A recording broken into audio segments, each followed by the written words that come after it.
Greetings all, Andy Dukes here again, and welcome to another Ride and Talk. If you've seen the brand's latest results, you'll know that in 2020, BMW Motorrad had its second best ever sales results, a remarkable achievement given the year we've all just gone through. But this success is no fluke or coincidence, but the result of innovative thinking, a willingness to adapt and try new ideas, and serious amounts of hard work from a dedicated workforce across the globe. Of course, none of this success would be possible without the support of yourselves, the BMW Motorrad family. And so we thought you'd be interested to hear the thinking behind some of the key decisions that have been taken over the past year, from model launches to click and collect to BMW Motorrad days. Here to explain all is Timo Resch, BMW Motorrad's Vice President, Sales and Marketing.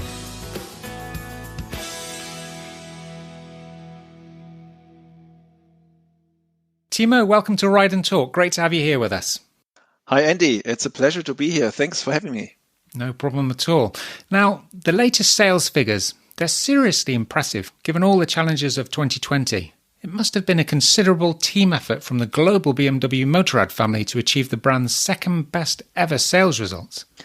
Andy, you're absolutely right. It was a very special situation, a very tricky situation for the entire BMW organization, for all the dealers, for all the staff members, but also for all the fans and for all the customers. So we are very, very pleased to have achieved the second best year in our history in terms of our deliveries to customers in these kind of circumstances. Let's be honest, when this pandemic started really taking place and it started hitting Europe in March and April intensively, and most of our stores were locked down and were closed, we did not anticipate and we did not have plans that at the end of 2020 we would look at figures like that. And so looking back, I can just say I'm extremely happy, but also very proud for what the Motorrad family, all the dealers, all the staff members around the world have done, because I think this is next to all the very, let's say, sad news and all the very tragic things that have been happening. I think it also created a new sense of, let's say, working together, living together, and creating a team spirit and creating things that might have been unthinkable before. And that was kind of the motivation also for us to say, hey, we with Motorrad, we can provide something to the people out there that go through this, which is a little bit like the light at the end of the tunnel. So there is still something out there. And that is when we had to make a very tricky decision. We had always the plans to launch with a virtual event our R18 to the public last year. And so when the pandemic hit, we were like, this might not be the perfect timing anymore.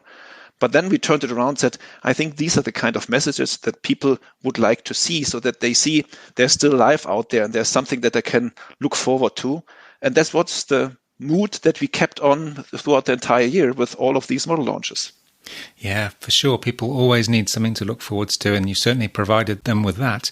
Now, there are over 169,000 BMW motorcycles sold last year, which, like you say, shows just how important motorcycling and all of our BMW bikes are to us as a leisure activity, or perhaps even an escape from those everyday challenges of our modern lives. Do you feel like people really need their bikes more than ever in these times, Timo? Absolutely, Andy. I think they need them ever before, because it gives you this, on the one side, this feeling of I can do things maybe on short notice, maybe with long planning, that gives you the freedom to think about activities, and it gives you all this treating yourself to something kind of feeling. So I think that the overall, and I'm talking about the motorcycle industry overall, really got an additional kind of boost, an additional kind of awareness level, because people were not able to spend their time and maybe also their money traveling. So focusing on what they really love to do, riding their bikes and also fixing up their bikes, because maybe to some degree you were not able to ride as much as in the years before. That was something that made people rethink their relationship to motorcycles, and especially to the BMW motorcycles. So I think that is something that was unique and maybe bonded riders and the motorcycle and us as a brand, BMW Motorrad, even more. Yeah, there's some good points in there for sure. People fixing up bikes, and some of the lucky ones who were able to travel around did travel around, and then the rest of us just watched other people's projects and shared in the excitement. But in terms of getting the bikes to customers, everyone had to change the way they did business in 2020. But you must be super proud of the worldwide BMW Motorrad dealer network in the way that they were able to communicate with existing and potential customers and keep delivering them their new bikes throughout such a challenging year. Yeah. That was something that was at the beginning unthinkable, because if you lock down a dealership, how do you interact with your customers? And we all have been thinking about using all of the digital means of social media and digital interaction with our customers, the dealers, we centrally, all our importers also. But all of a sudden, this was the fast forward button for all of this kind of orientation towards staying engaged. For us internally as a company, staying engaged with our team members, all of them in home office. So how do you still create this team effort spirit that you need to have, but especially being connected to our customers? And at the end, we came up with a couple of creative ideas, which we didn't come up with it, but we talked to our dealers and talked to them, what do you need to still be in contact with your customers? And one of the things that was very crucial, and it came up from a couple of the dealers that thought about this from the very beginning, was, hey, let's also offer something like collect and return services. So maybe the dealership is closed and it might be difficult to have a time schedule when people come in and ride their bike there to get either a service done or to pick up a new bike. And so that's what we launched very quickly, to deliver bikes to customers to their homes, or to pick up a bike for service and bring it back to the customer. So everything according to the customers without any connection. Bike was delivered, parked there, envelope with the key. So it worked very much according to all of the COVID rules that we had around the world. And it provided, even though there was no physical contact, it provided, I think, a closer connection between us, between BMW Motorrad and the customers. Yeah, absolutely. Click and collect. We wouldn't have known what it meant 10 years ago, but it's right there in our usage now. And that was the dealers. But what about the Berlin factory and other assembly plants? I mean, they've also surely done a fantastic job under difficult and often restricted working conditions to build, pack, dispatch and export so many bikes across the world. Yes, that was one of the very tricky parts, Andy. And to shut down a factory within just a couple of days, when we realized that the flow of parts coming to the factory all of a sudden with the borders being closed down was not sufficient anymore to keep the production line running. Our team in Berlin and also in our factories in Brazil and in Thailand, just within 1-2 days, and that's a tricky activity, had to shut down production in a coordinated way. Because nothing is more, let's say, challenging than to stop a production line just by stopping it, because then nothing is in place. To restart it is really a pain. And that's what the team in Berlin and our plants around the world did in a perfect way, in a perfectly smooth way. And then starting from that point, it was specifically from a corporate side and a point of view, the purchasing department. So the people in our company that are in contact with all of these suppliers around the world. They had all of their individual issues and maybe with their sub-suppliers to create the network and have the information flow. So when would this part from Italy and this part from Thailand and this part maybe from somewhere around the world from the United States, when would all of these parts become available in sufficient supply so that we can start the factory lines again and start building bikes? And that was really, I would say, a masterpiece of all of these people to put together a plan and then to ramp up production from scratch again. And in all of that tricky situation, that's when we started the production also of the R18. So a supplier network completely new, the bike completely new, and then this surrounding, that was something that was a real team effort. And then getting into the logistics way, to some degree, all of the supply and logistics channels were locked. Then there was an undersupply of logistics, so it was difficult to get these bikes back moving. If you would put this out as a challenge for a team or for us in 2019, would say, these are the things that are going to happen to you as a company and to you as a brand connecting with your customers, we would have said this is an impossible kind of task. There's no way that we're going to make this and it will break us. But if you're thrown into something like that, and I think all of us can somehow refer to that. If you're thrown into a situation and then you just try to do the best and you work with your buddies, with your colleagues, and you build new relationships with customers, with dealers, and all of that comes together, then you can do great things. And I think that was what at the end really helped us to achieve that result. Yeah, and it was a great result, but actually after what you've just explained to me there, it was an absolutely fantastic result. And I know somebody will have already said to you, I wonder what the sales figures might have been had things been differently, but all things considered, just amazing, Timo, amazing. Now, launching 13 new models is a dream, and a lot of work, of course, for any sales and marketing team. But your team had to find these new and innovative ways of presenting all the new products to the fans, usually via this live streaming format that we've become used to now. But you were quick to withdraw from the international motorcycle fairs and move to a virtual launch platform, as you spoke earlier also. In hindsight, moving everything online so early turned out to be a very smart decision, didn't it? And one that the fans actually really embraced. Yes, Andy, you're right. I think it was on the one side a no other option kind of decision.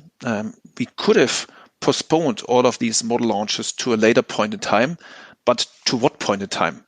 So all of the development work was done, all the parts started arriving. So then just waiting for what?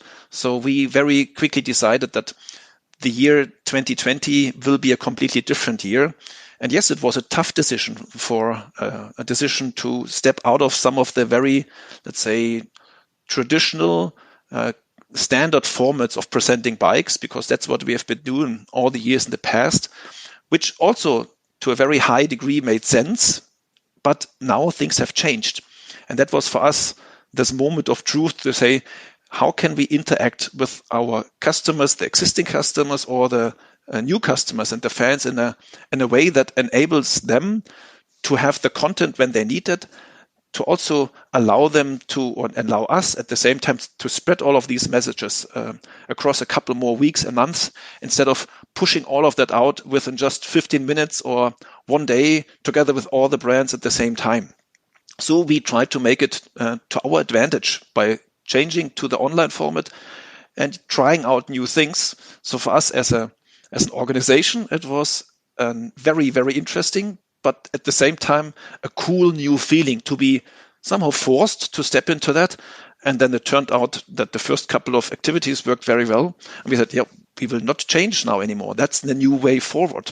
So that's also our way forward into the future. We still think that motorcycle trade fairs and trade shows make sense to come together, to be in a physical close interaction as soon as the COVID situation will allow us to be the normal status of this communication again. But we think that a launch communication, kind of the start of communication for a new bike, not necessarily has to happen at these traditional formats anymore. We think into developing the formats that we have used in 2020.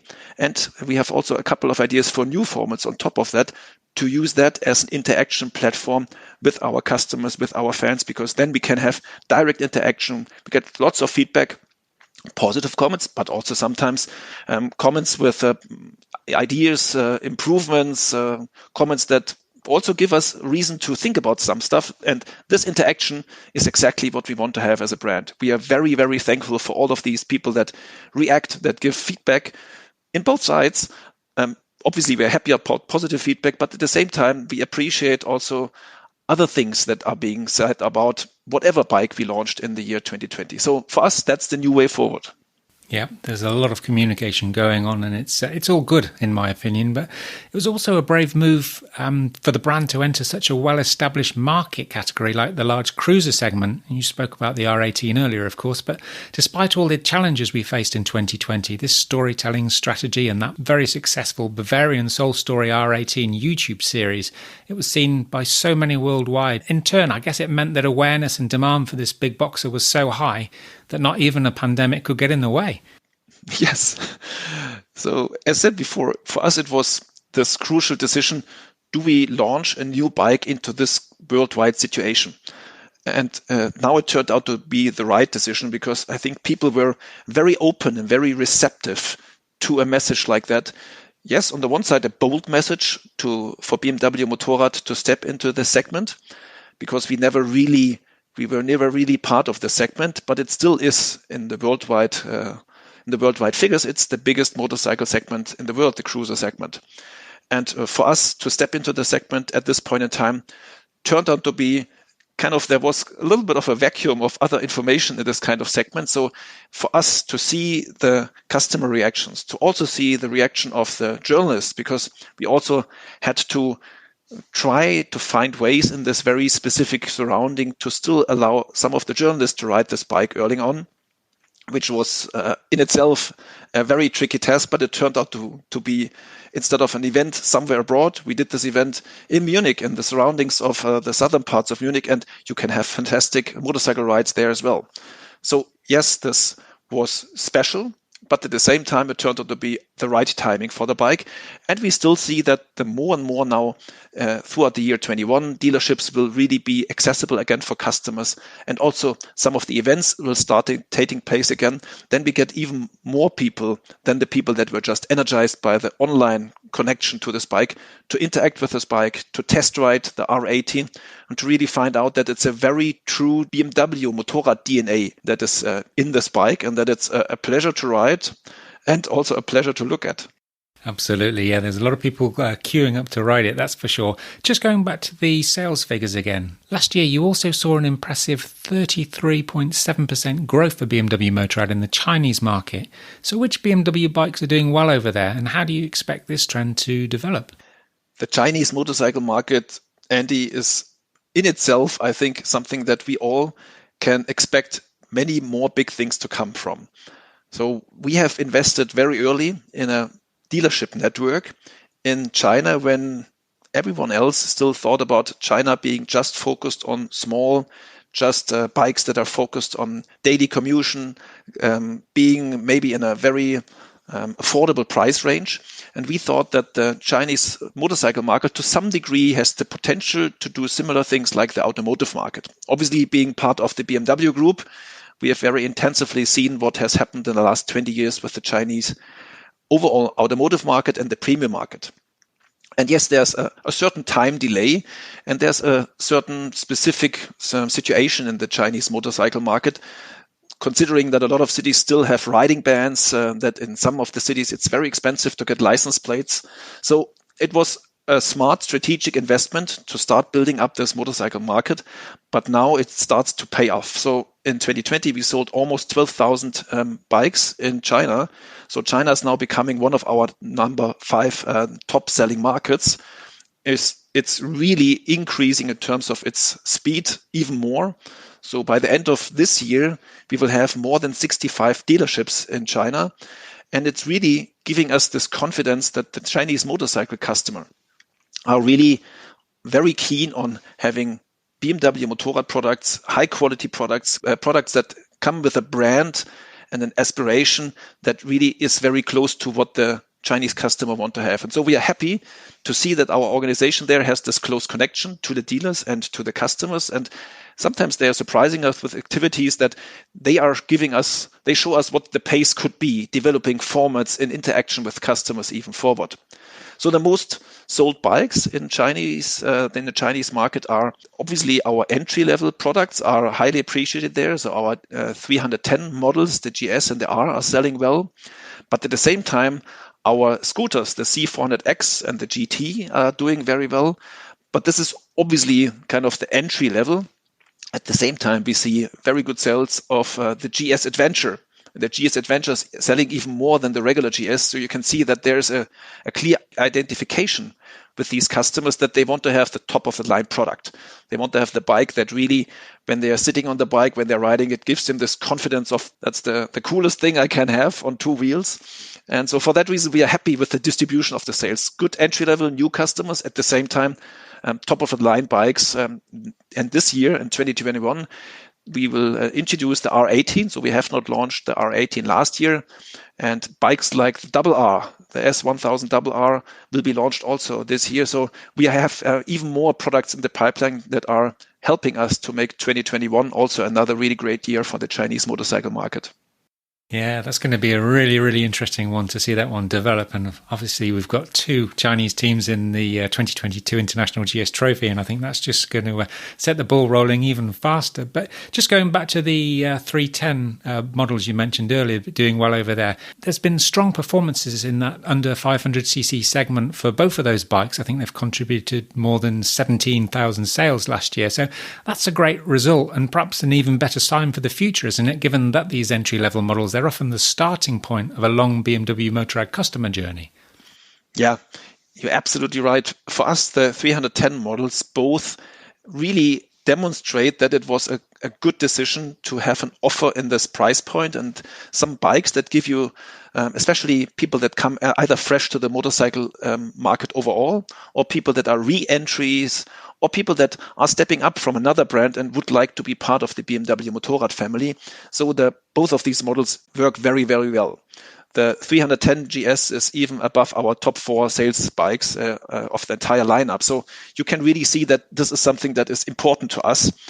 It's always a strategic decision to step into such a segment, but to delivering new people to the brand, to open up the brand for these kind of customers. And then they either stay in this kind of segment, or we also see a quite considerable number of them then stepping into maybe a 750 GS after that, or into a 900 F900R model. So it's a perfect segue, a perfect starting point for the BMW Motorrad career, for the people that are then hooked and somehow see that motorcycle riding can be a lot of fun. And it's completely okay for us also to stay with the 310 models, because you can have a lot of fun with them as well. But if you're hooked up for a little bit more of acceleration or a little bit more power, then obviously we have sufficient and nice products that allow you to step up. So for us, it makes perfect sense, and it's a good, smart choice. Absolutely. Now, despite unpredictable conditions, the excitement does continue, with even more new bikes heading our way in 2021. Of the ones we already know about, the MRR is arguably the most awe-inspiring BMW bike to be unveiled for a long time, and certainly worthy of its M designation, isn't it? For us, now bringing the first M bike, the real M bike, to the market is extremely special moment. So when we launched the RR and provided the first time the letter M on a bike, when we have the M package, it was already a kind of special moment, but we always thought it through from the very beginning. We said, if we introduce M to the motorcycle market in BMW Motorrad, then we need to also have true M products. And by saying products, not just product, you can also see that there's a little bit of a strategy behind that. So we started with the M package. Now bringing the M1000 RR to the market is such a special moment on the one side for us, but also for our team members from the M division of BMW. On the one side, we really want to make it happen right away. But we said we have to make sure that we have the right product. So we could have come up with the idea to have an M product just based very closely and very, let's say, very strongly connected with the S1000 RR. But we thought we have to make it a real M product. That's the reason, the very close correlation with the WSBK race teams, because this bike we started producing it end of last year. So the bikes for the market are being built right now so that we can start delivering them as of March, April to the first markets. So this is the homologation bike for the WSBK team and also our satellite teams. So it's the bike. And this is, I think, what it makes it a very, very special moment for us as a company, but I think even more so for our customers. And so the feedback that we have received last year when we showed it the first time, and people have not even ridden it yet, was just amazing, just from the looks, just by see how very focused and very much on target we made all the changes that are needed to make a bike even faster. And then to bring it on the road pretty soon is going to make a lot of people have a big smile on their face, I think. Yeah, lucky them, absolutely. I mean, we're all fans of racing and World Superbikes in particular, and you mentioned that just then. So not just you, but I guess the whole department, the whole internal people within BMW Motorrad must be really excited about the potential of the factory and the satellite teams that you mentioned in this year's series. Yeah, for sure. Let's face it, last year was a a challenging year for us in WSBK. So besides the fact that all the races on tracks that might have suited us and our setup a little bit more turned out to be the races that were cancelled. On top of that, we had really bad luck in a couple of instances. So I think for 2021, we really have the opportunity with the new bike being the basis, and also, as we know, with a new rider setup, new riders joining our team with Sean Moore, but also the satellite teams. I think we are now really starting to build this whole story of, yes, we are very serious about this WSBK. And we want to step into the next level. We obviously want to leave some of the bad luck behind, but let's face it, racing is racing. Always things can happen, but we're in there for the long run. So that is, I think, a clear sign of commitment, what we have now done, and also in terms of our having 4 bikes on the grid instead of just 2, that we would like to collect more racing data. We would like to collect more feedback from various riders, and then reinvest this into the bike to make it even better. And that's what racing is all about, make the bike faster. And at the end, we do that to bring this technology and this experience back into our street legal bikes on the road. So this is the clear philosophy of our racing activities. That's the reason we are in this close to serious bike racing endeavor. Yeah, absolutely. And it's going to be great to see more BMWs lining up on the grid. And for sure, we're going to try and get Tom and Michael on the Ride and Talk podcast to talk about their thoughts for the seasons and hopefully years ahead. So, yeah, you mentioned the customer version of the MRR. I mean, it's unquestionably a premium product, and it will have a price tag to match its performance and exclusivity, of course. But the new S1000R, the dynamic roadster, well, that's going to be in the reach of many more of us. It's also arguably a much more usable street bike. I'm just interested to know if you've ridden it yet, and if so, what were your impressions? Yeah, that's the very lucky part of being in my position, that I have the opportunity to ride a lot of these bikes at a very early stage. They don't look really that pretty at that point in time because they are usually black, so we try to camouflage that so that it's not really drawing all the attention, and we find secret spots around the world where we can ride them without creating too much attention. Yes, I've ridden the S1000R in its early stage, but also now the production ready bike. And this is really something which is worthwhile being the next level of our R story of the 4 cylinders.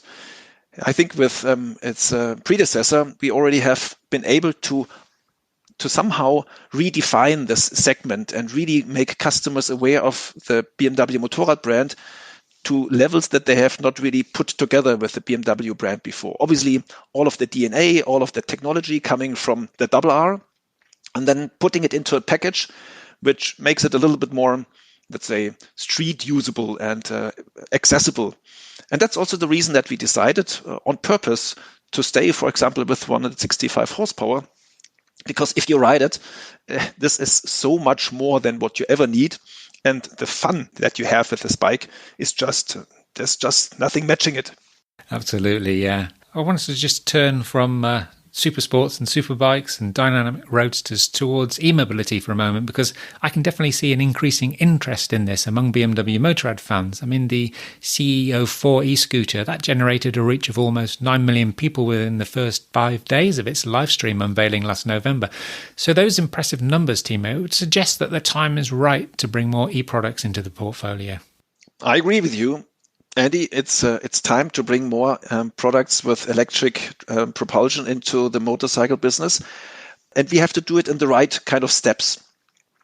BMW was, I would almost say, the first serious motorcycle brand to enter into this with the C-Evolution that we launched already quite a while ago in 2011. That's when we have shown the very first time our Concept E.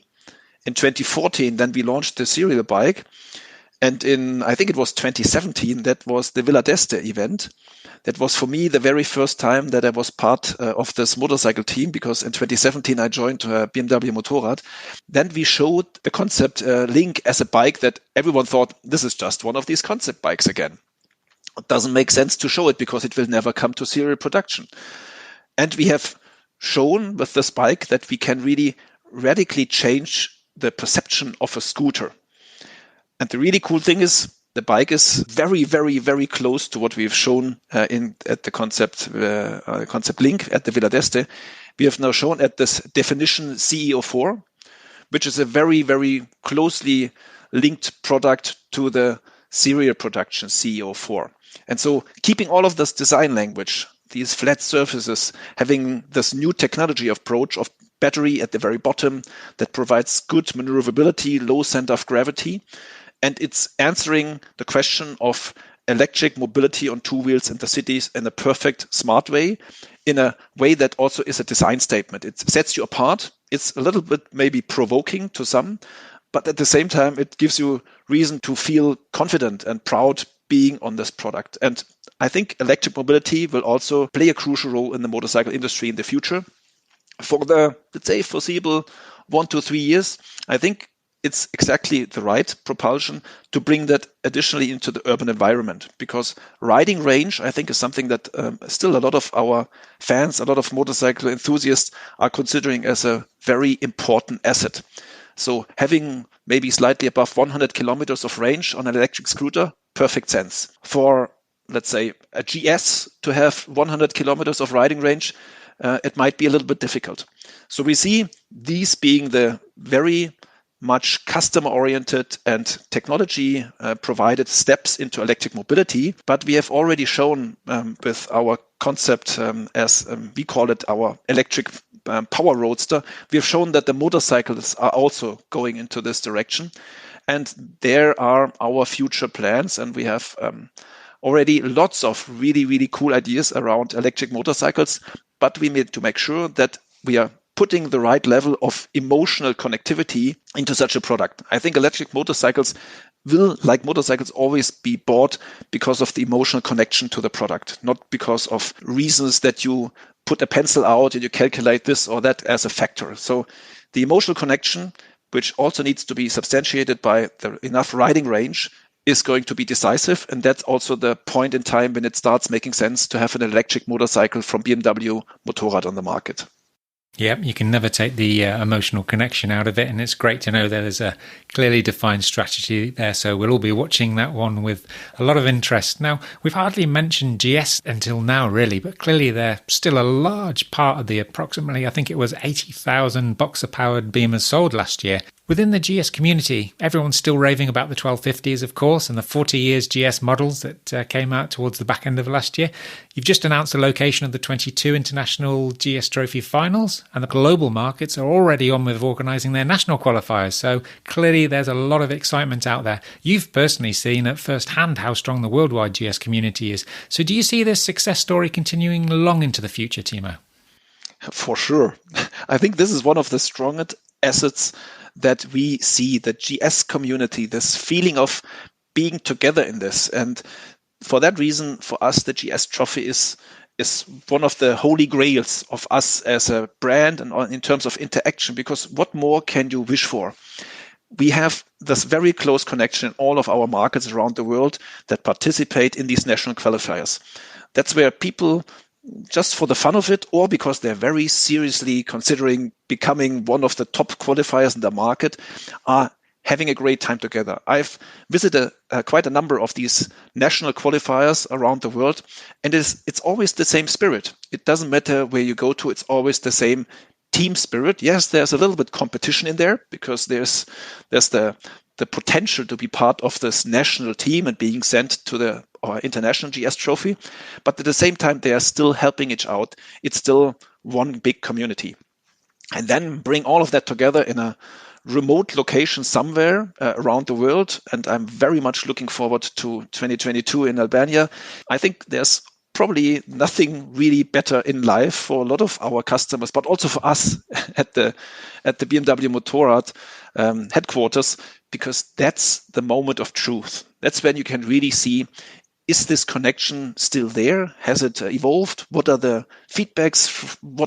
And that's the reason we also from our management team participate there, to really be part of that. Not just that's an event and you have a foreign agency that you hire to do it. It's us, it's our team members that organize it, that bring it up. And the planning for such a GS trophy is almost 2 years of planning. But these are the people that work at BMW Motorrad, they come up with the ideas, with the challenges, together with our partners. And then to see all of that really happening in a surrounding of spirited competition, but at the end of a huge get-together of GS fans from all around the world, I can't find the right words. It's magic. It's cool.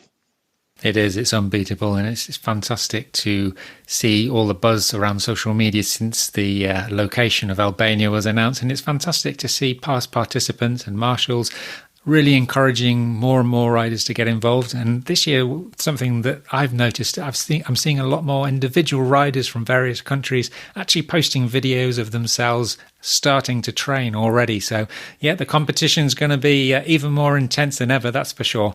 But just moving on to another topic, one big thing missing from our motorcycling world last year was the annual pilgrimage to BMW Motorrad days and the opportunity to get together en masse and share that joy of motorcycling that we all love. Of course, we all missed attending the event last year, but live in hope that we'll be able to ride together in July to celebrate BMW Motorrad days together once again. Of course, after 18 consecutive years of success in Garmisch, we're now moving to Berlin, the home of BMW bikes. If and when circumstances allow, Timo, it's going to be one hell of a party, isn't it? That's for sure. That's for sure. And you ask it rightly, if the circumstances allow. And that's something that we are monitoring very, very closely together with our partners in Berlin, because that's at the end what really makes this event the event. It's people come together, a lot of people on a small square meter size. So at the end, this is not an option for us to move the BMW Motorrad days into a virtual event. Either it's going to take place and then it will be a hell of a party, or we have to cancel it because the circumstances will not allow us to have such a party. But let's also face it, because we have seen the feedback. Not everyone from around the world, or not everyone that has been visiting the Motorrad days in Garmisch was, let's say, only positive about this move.